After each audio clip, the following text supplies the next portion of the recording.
Hanya kekuatan kita, kekuatan rakyat yang bersatu yang akan memenangkan pemilihan pada Februari nanti. Saya dan Pak Mahfud akan memulai kampanye. Malam ini saya akan bergerak ke timur, dimulai dari Merauke, dan Pak Mahfud akan memulai dari Aceh. Dan mulai besok pagi tidak ada lagi kata mundur.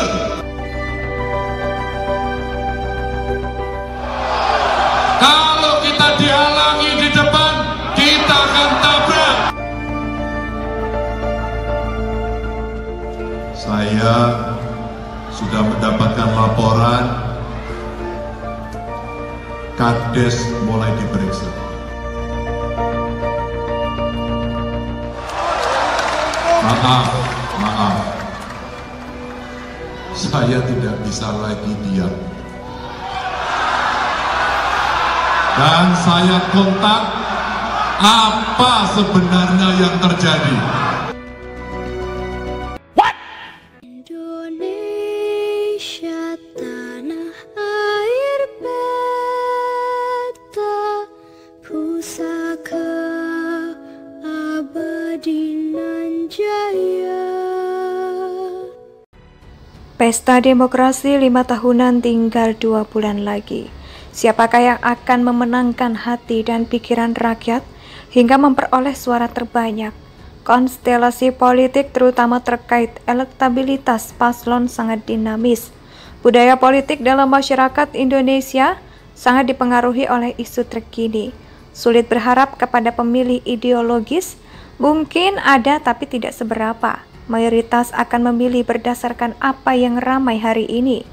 Dari itu, tidak mudah bagi pengamat memprediksi hasil Pilpres 2024 nanti.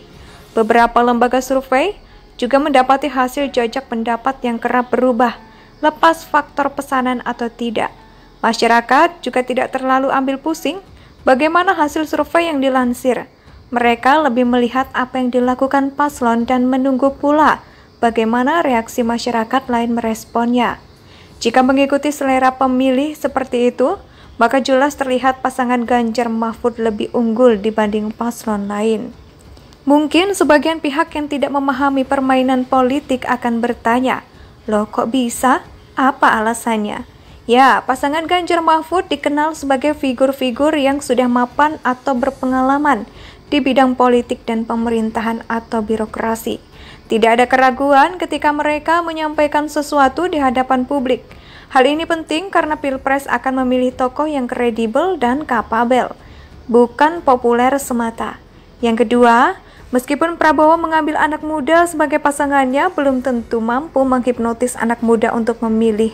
Kaum muda memiliki kesadaran siapa yang paling merepresentasikan apa yang dirasakan kaum muda dalam realitanya.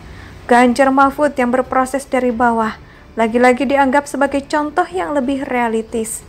Ketiga, posisi politik yang ditunjukkan paslon Amin sebagai antitesa Jokowi sudah pasti hanya laku bagi pemilih yang memang tidak suka Jokowi atau pemerintah, sehingga tidak ada penambahan dukungan di sana. Sedangkan paslon Prabowo masih belum menunjukkan kemampuan terbaiknya, selain hanya membawa-bawa nama Jokowi. Dalam uji publik, paslon ini juga dianggap tidak memanfaatkan secara maksimal dan justru mengabaikan dengan tidak langsung turun ke bawah. Terlebih malah memanfaatkan perangkat desa dalam acara abdesi kemarin. Tekanan-tekanan inilah yang membuat Ganjar Pranowo terpaksa pasang badan dalam acara rapat koordinasi nasional relawan Ganjar Mahfud Sepulau Jawa di Jexpo Capres nomor urut 3 Ganjar Pranowo. Mengaku mendapat laporan adanya kepala desa yang mulai diperiksa. Pihaknya mengaku tidak bisa tinggal diam usai mendapat laporan tersebut. Yang mengejutkan lagi, pihaknya mengaku telah mendatangi satu persatu dan meminta klarifikasi.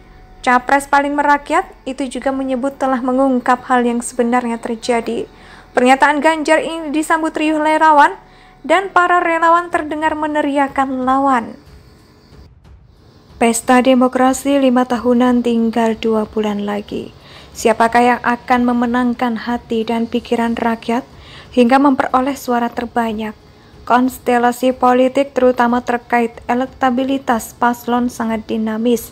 Budaya politik dalam masyarakat Indonesia sangat dipengaruhi oleh isu terkini. Sulit berharap kepada pemilih ideologis, mungkin ada tapi tidak seberapa. Mayoritas akan memilih berdasarkan apa yang ramai hari ini. Dari itu, tidak mudah bagi pengamat memprediksi hasil Pilpres 2024 nanti. Beberapa lembaga survei juga mendapati hasil jajak pendapat yang kerap berubah, lepas faktor pesanan atau tidak. Masyarakat juga tidak terlalu ambil pusing bagaimana hasil survei yang dilansir. Mereka lebih melihat apa yang dilakukan paslon dan menunggu pula bagaimana reaksi masyarakat lain meresponnya. Jika mengikuti selera pemilih seperti itu, maka jelas terlihat pasangan Ganjar Mahfud lebih unggul dibanding paslon lain. Mungkin sebagian pihak yang tidak memahami permainan politik akan bertanya, "Loh kok bisa? Apa alasannya?" Ya, pasangan Ganjar Mahfud dikenal sebagai figur-figur yang sudah mapan atau berpengalaman di bidang politik dan pemerintahan atau birokrasi. Tidak ada keraguan ketika mereka menyampaikan sesuatu di hadapan publik. Hal ini penting karena Pilpres akan memilih tokoh yang kredibel dan kapabel, bukan populer semata. Yang kedua, meskipun Prabowo mengambil anak muda sebagai pasangannya, belum tentu mampu menghipnotis anak muda untuk memilih. Kaum muda memiliki kesadaran siapa yang paling merepresentasikan apa yang dirasakan kaum muda dalam realitanya. Ganjar Mahfud yang berproses dari bawah, lagi-lagi dianggap sebagai contoh yang lebih realistis. Ketiga, posisi politik yang ditunjukkan paslon Amin sebagai antitesa Jokowi sudah pasti hanya laku bagi pemilih yang memang tidak suka Jokowi atau pemerintah, sehingga tidak ada penambahan dukungan di sana. Sedangkan paslon Prabowo masih belum menunjukkan kemampuan terbaiknya, selain hanya membawa-bawa nama Jokowi. Dalam uji publik, paslon ini juga dianggap tidak memanfaatkan secara maksimal dan justru mengabaikan dengan tidak langsung turun ke bawah. Terlebih malah memanfaatkan perangkat desa dalam acara Abdesi kemarin. Tekanan-tekanan inilah yang membuat Ganjar Pranowo terpaksa pasang badan dalam acara rapat koordinasi nasional relawan Ganjar Mahfud se-Pulau Jawa di Jexpo Capres nomor urut 3 Ganjar Pranowo mengaku mendapat laporan adanya kepala desa yang mulai diperiksa. Pihaknya Indonesia sejak dulu kala tetap dipuja-puja bangsa.